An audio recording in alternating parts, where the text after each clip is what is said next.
کہ بھائی اسبا ہے. بہرحال یہ اسبا کی تعریف ہے جو ہم شروع کے لیکچرز میں پڑھ چکے ہیں، کافی دفعہ دہرا چکے ہیں. اب یہ ہے کہ اسبا کیسے بنتے ہیں، اسبا بننے کے اسباب کیا ہیں. ٹھیک ہے، جس سے ہم نے پڑھا تھا نا کہ وارث ہونے کے اسباب، ہم نے 3 اسباب پڑھے تھے، نسب، نکاح اور ولا. اسی طرح اسبا ہونے کے اسباب، وہ اسباب جو کسی وارث کو اسبا بناتے ہیں، کتاب و سنت پہ غور کر کے علماء نے وہ اسباب نکالے. ان کو بعض دفعہ اسبا کے اسباب بھی کہہ دیتے ہیں، بعض دفعہ انہیں اسبا کی اقسام بھی کہہ دیتے ہیں. ان دونوں ہیڈنگز کے اندر ایک ہی موضوع ذکر ہوتا ہے. یا تو آپ کہہ دیں اسبا کی قسمیں کیا ہیں، یا آپ کہیں کہ وہ اسباب کیا ہیں جن اسباب سے کوئی وارث اسبا بن جاتا ہے. تو اسبا کی اقسام کر لیں. ٹھیک ہے جی، 2 قسمیں ہیں اسبا کی بنیادی طور پر. پہلی قسم ہے اسبا نسبی، دوسری قسم ہے اسبا سببی. ایک ہے اسبا نسبی، اسبا سببی اس کے بعد آئے گی. اسبا نسبی کی پھر ذیلی اقسام ہے. تو ویسے آپ کو میں نے بتا دیا موٹی 2 قسمیں ہیں اسبا کی. ایک ہے اسبا نسبی، ایک ہے اسبا سببی. اور اس کو یہ بھی کہہ دیتے ہیں کہ اسبا بننے کے اسباب کیا ہیں، 2 ہیں. ایک ہے نسب اور دوسرا کیا ہے، ولا. دوسرا کیا ہے، ولا. جو ولا کے ذریعے اسبا بنتے ہیں انہیں اسبا سببی کہتے ہیں، اور جو نسب کے ذریعے اسبا بنتے ہیں انہیں اسبا نسبی کہتے ہیں. اچھا، ہم نے وراثت کے 3 اسباب پڑھے تھے. کیا کیا؟ نسب، نکاح اور ولا. اب یہاں نکاح نہیں آیا. اس سے پتہ لگا کہ جو نکاح کا سبب ہے نا، اس سے کوئی بھی اسبا نہیں بنتا، کیونکہ نکاح کے ذریعے وارث بننے والے 2 ہیں. کون کون؟ شوہر بیوی. شوہر بھی اصحاب الفرائض میں سے ہے، بیوی بھی اصحاب الفرائض میں سے. ان کی تمام حالتیں اصحاب الفرائض والی ہیں. ان کی کوئی بھی حالت اسبا والی نہیں ہے. اس سے پتہ لگا کہ نکاح کے سبب سے کوئی اسبا نہیں بن سکتا. اور ہم پڑھ چکے ہیں پہلے کہ اس نکاح کے سبب سے صرف شوہر بیوی وارث ہوں گے، سسر، ساس وغیرہ، دیگر بیوی کے بھائی یا شوہر کے بھائی، دیور، سالہ وغیرہ، یہ لوگ وارث نہیں بن سکتے. لہٰذا ان کے اسبا بننے کی بحث ہی زیر غور نہیں ہے. تو اسبا صرف 2 اسباب کے ذریعے بنا جا سکتا ہے، نسب کے ذریعے اور ولا کے ذریعے. تو جو نسب کے ذریعے بنیں گے انہیں ہم کیا کہیں گے؟ اسبا نسبی، کہ نسب سے اسبا بن رہے ہیں، یہ رشتہ داروں میں سے ان کا یہ خونی رشتہ دار ہے. اور اسبا سببی انہیں کہیں گے جو ولا کے ذریعے وارث بنیں گے. اسبا نسبی کی پھر ذیلی تقسیم ہے. اسبا نسبی کی 3 قسمیں ہیں. جو نسب کے ذریعے، اصل تو میں نے آپ کو بتایا تھا سب سے زیادہ وارث نسب سے بنتے ہیں، خواہ وہ اصحاب الفرائض ہوں خواہ وہ اسبا ہوں. اب آپ نے جو اصحاب الفرائض پڑھے ہیں سارے، وہ اصحاب الفرائض جو ہیں وہ کن کن اسباب کی بنا پر بنے تھے؟ وہ اصحاب الفرائض 2 اسباب کی بنا پر بنے تھے، ایک نسب کی بنا پر اور ایک نکاح کی بنا پر. سبب کی بنا پر یا ولا کی بنا پر کوئی اصحاب الفرائض نہیں بنتا، اسبا بنتا ہے. اور نکاح کی بنا پر اصحاب الفرائض بنتے ہیں، اسبا کوئی نہیں بنتے. لیکن نسب کی بنا پر اصحاب الفرائض بھی بنتے ہیں، اسبا بھی بنتے ہیں، کیونکہ نسب سب سے کبھی سبب ہے اور سب سے زیادہ ورثہ نسب کے ذریعے بنتے ہیں. تو نسب کے ذریعے بننے والے ورثہ میں اصحاب الفرائض بھی ہیں اور اسبا بھی. ٹھیک ہے، اگر یہ کہا جائے کہ اصحاب الفرائض کی 2 قسمیں بیان کریں تو اصحاب الفرائض کی پہلی قسم وہ ہے جو نسبی اصحاب الفرائض ہوں، دوسری قسم ہے جو سببی اصحاب الفرائض ہوں. وہ کون سے ہیں؟ جو نکاح کے ذریعے بنتے ہیں. اگر کہا جائے کہ اسبا کی 2 قسمیں بیان کریں، ان کی بھی 2 قسمیں ہیں، اسبا نسبی، نسبی اسبا اور سببی اسبا. نسبی اسبا وہ ہیں جو نسب کے ذریعے وارث بنے، اسبا بنے، اور سببی وہ ہیں جو ولا کے ذریعے بنے. ٹھیک ہے، ویسے تھوڑا فرق ہے. اب جو نسب کے ذریعے اسبا بن رہے ہیں ان کی پھر مزید 3 قسمیں. پہلی قسم ان کو کہتے ہیں اسبا بن نفس. اسبا بن نفس. اسبا بن نفس کا لفظی معنی ہے خود بخود اسبا بننے والے. عربی زبان میں بن نفس یا بنفس ہی کہتے ہیں، ایک یعنی خود بخود. اگر میں کہوں نا کہ ذهبت بنفسی عربی زبان کے اندر، اس کا مطلب ہوگا کہ میں خود گیا، بذات خود گیا. بنفسی میں بذات خود کا معنی ہوتا ہے.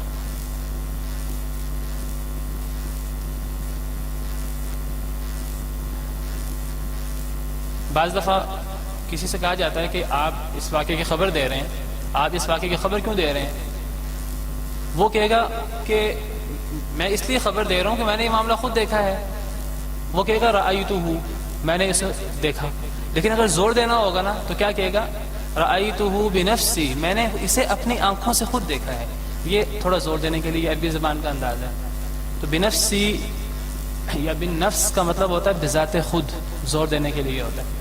تو اسباب النفس کا مطلب ہے خود بخود اسباب بننے والے، یعنی وہ ورثاء جن کو اسباب بننے کے لیے کسی دوسرے کے سہارے کی ضرورت نہیں ہوتی، ان کو کہتے ہیں اسباب النفس.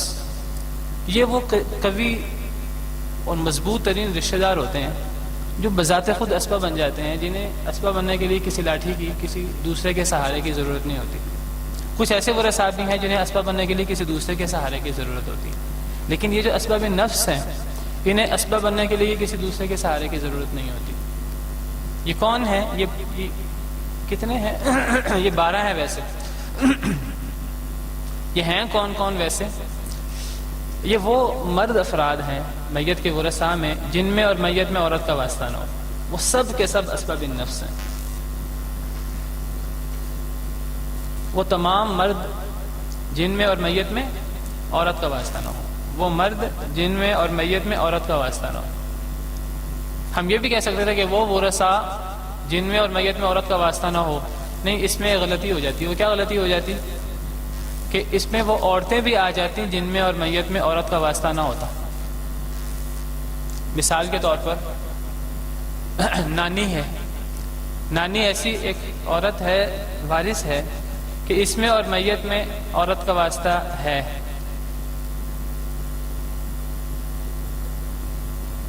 لیکن دادی اگر کر لیں تو دادی ایک ایسی عورت ہے جس میں اور میت میں عورت کا واسطہ نہیں ہے، باپ کا واسطہ ہے.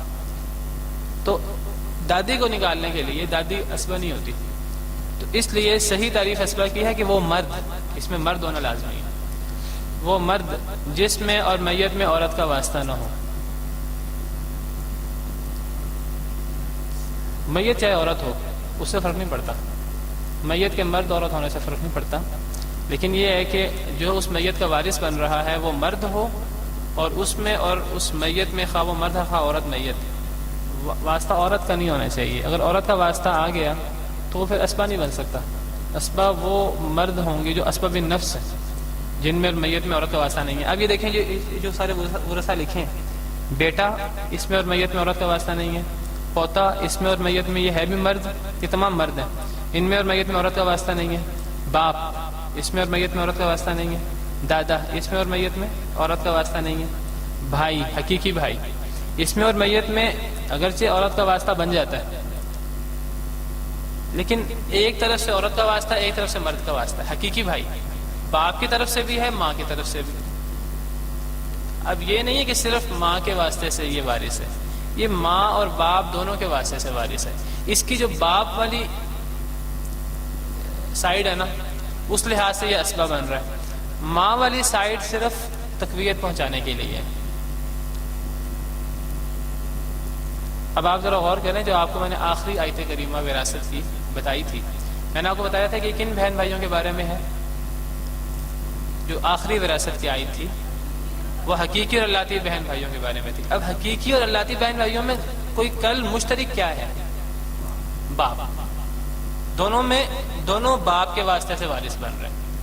لیکن حقیقی بھائیوں میں ایک وجہ قربت اور بھی ہے، وہ یہ کہ وہ ماں کی طرف سے بھی ہیں. اب اللاتی بھائی وہ ماں کی طرف سے نہیں ہیں، وہ باپ کی طرف سے ہیں. اس سے پتہ لگا کہ یہ جو اصل میں حقیقی اور اللاتی بھائی ہیں، یہ اصل میں جو اسبہ بن رہے ہیں، بھائیوں کی بات کر رہا ہوں، دونوں اسبہ ہوتے ہیں، حقیقی بھی اللاتی بھی. وہ اسبہ بنتے ہیں باپ کی وجہ سے. اب یہ کہ کسی مسئلے میں حقیقی بھائی بھی آ جائے، اللاتی بھائی بھی آ جائے، اب حقیقی بھائی زیادہ قریبی ہوگا ماں کی طرف سے وارث ہونے کی وجہ سے بھی. اس سے کچھ تقویت مل جائے گی اس کو. اصل میں وہ باپ کی طرف سے ہونے کی وجہ سے وارث بن رہا ہے اور اسبہ بن رہا ہے. اور جس طرح وہ باپ کی طرف سے ہونے کی وجہ سے اسبہ بن رہا ہے، بالکل اسی طرح اللاتی بھائی بھی باپ کی طرف سے ہونے کی وجہ سے اسبہ بن رہا ہے. اور وہ جو وراثت کی دوسری آئی تھی، اس کے آخری حصے میں ہم نے اخیافی بہن بھائیوں کی بات پڑھی تھی. تو جو صرف ماں کی طرف سے وارث بنتے ہیں وہ پھر اسبہ نہیں بنتے، جو صرف ماں کی طرف سے وارث بنے.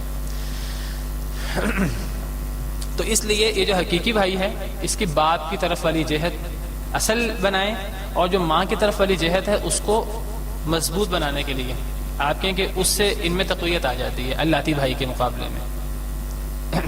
یہ میں نے جو بات کہی ہے اس کی دلیل کیا ہے، اس کی ابھی دلیل بھی پیش کروں گا انشاءاللہ۔ تو اللاتی بھائی،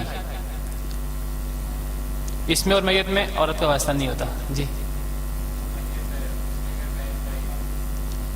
جی میت کے، جی جی یعنی میت کے، یعنی آپ کہہ لیں کہ بھتیجا اور بھتیجے کی شادی ہو جائے، ایک بھائی کے بیٹے کی دوسری بھائی کی بیٹی سے شادی ہو جائے، یہی آپ کہہ رہے ہیں؟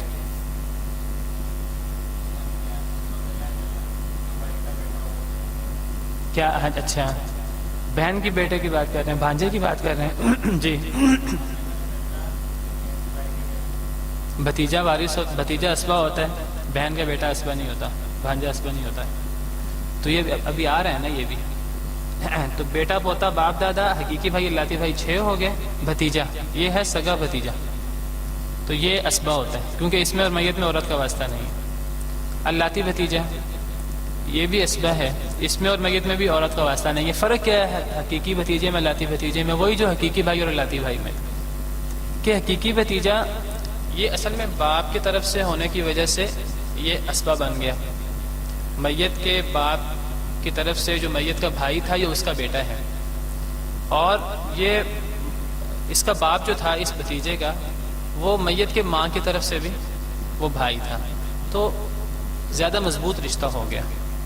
تو حقیقی بھتیجے کا رشتہ اللاتی بھتیجے کے مقابلے میں زیادہ مضبوط ہوتا ہے۔ یہ فرق ہے حقیقی بھتیجے میں اللاتی بھتیجے میں، ورنہ دونوں حقیقی بھتیجا بھی اللاتی بھتیجا بھی دونوں باپ کی طرف سے اور حقیقی بھائی کی طرف سے یا اللاتی بھائی کی طرف سے ہونے کی وجہ سے اسبہ ہیں۔ ان میں اور میت میں صرف عورت کا واسطہ نہیں ہے کہیں بھی، لیکن اخیافی بھتیجا وہ وارث نہیں ہوتا کیونکہ وہ ماں کی طرف سے ہوتا ہے۔ اخیافی بھائی وارث ہوتا ہے اور یہ استثناء کے ساتھ وارث ہوتا ہے۔ آپ کو بتاؤں اخیافی بھائی اور بہن کی مثال استثنائی ہے پوری وراثت میں، یہ واحد مثال ہے کہ جس میں کوئی مرد جو ہے وہ کسی عورت کے واسطے سے وارث بن رہا ہے اور وارث بھی بن رہا ہے، ورنہ کوئی مرد جو کسی عورت کے واسطے سے رشتہ دار بنے میت کا وہ وارث نہیں ہوتا۔ آپ دیکھ لیں ماموں کتنا قریبی رشتہ دار ہے، بھانجا کتنا قریبی رشتہ دار ہے، نواسا کتنا قریبی رشتہ دار ہے، نانا کتنا قریبی رشتہ دار ہے، ان میں سے کوئی بھی وارث نہیں ہے۔ میں نے آپ کو کہا تھا شروع میں کہ میں عام طور پہ جب وارث کا لفظ بولوں گا میری مراد اسبا یا اصحاب الفرائض ہوگی۔ یہ سب کے سب اولو الارحام ہیں، رشتہ دار تو ہیں لیکن اصحاب الفرائض اور اسبا نہیں ہیں۔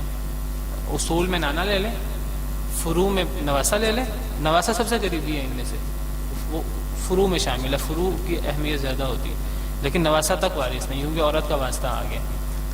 نانا وارث نہیں ہے، یہ اصول کی مثال ہو گئی۔ بھائیوں میں اخیافی بھائی کو بھی وارث نہیں ہونا چاہیے تھا کیونکہ اس میں اور میت میں عورت کا واسطہ، لیکن یہ استثنائی مثال ہے، اس کو قرآن کے نص سے یہ وارث بنا ہے اور یہ استثنائی مثال ہے۔ اخیافی بہن بھائیوں کے بارے میں جب بھی وراثت جہاں تفصیل سے پڑھائی جاتی ہے وہ بتاتے ہیں کہ اخیافی بہن بھائیوں کی وراثت میں 4-5 استثنائی چیزیں ہیں، ایک استثناء نہیں ہے، 4-5 اصول میں استثناء ہے۔ ان استثناء میں سے یہ بھی جہاں مرد عورت ایک ہی مرتبے میں ہوں مرد کا حصہ ڈبل ہوتا ہے، لیکن اخیافی بہن بھائیوں میں ڈبل نہیں ہوتا، برابر ہوتا ہے۔ اس قسم کی اور استثنائی چیزیں بھی ہیں لیکن اس کا ٹائم ہمارے پاس نہیں ہے زیادہ، میں نے موٹے موٹے اشارہ کر دیا۔ تو اخیافی بھائی وہ بطور استثناء وارث تھا، اور وہ وارث بھی بطور اسبہ نہیں تھا، وہ بطور ذی فرض وارث بنا تھا۔ تو اخیافی بھتیجا وہ وارث نہیں بنے گا، اس کا کوئی استثناء نہیں ہے۔ اخیافی بھائی کا تو استثناء ہے، اخیافی بھتیجے کا کوئی استثناء نہیں ہے۔ تو اخیافی بھتیجا اصحاب الفرائض میں سے بھی نہیں ہے اور اسبہ تو وہ ہے ہی نہیں، کیونکہ اسبہ کے لیے اسبہ ان مردوں کو کہتے ہیں جن میں اور میت میں عورت کا واسطہ نہ ہو۔ تو اخیافی بھتیجے میں تو عورت کا واسطہ ہے، یہ ماں کی طرف سے، اس کا باپ ماں کی طرف سے میت کا بھائی ہے اور یہ اس کا بیٹا ہے، تو اخیافی بھتیجا وارث نہیں ہوتا۔ تو بھتیجوں میں صرف 2 بھتیجے ہیں، حقیقی بھتیجا اور اللاتی بھتیجا، اور بھانجا تو کوئی بھی نہیں ہے۔ تو یہ کتنے ہو گئے؟ 8 ہو گئے۔ بیٹا پوتا باپ دادا حقیقی بھائی اللاتی بھائی 6، بھتیجا اللاتی بھتیجا 8، چچا یہ اس مراد حقیقی چچا ہے، اور اللاتی چچا یہ 10 ہو گئے۔ اور چچا زاد اور اللہ چچا زاد، یہ کل کتنے ہو گئے؟ یہ کل 12 ہو گئے.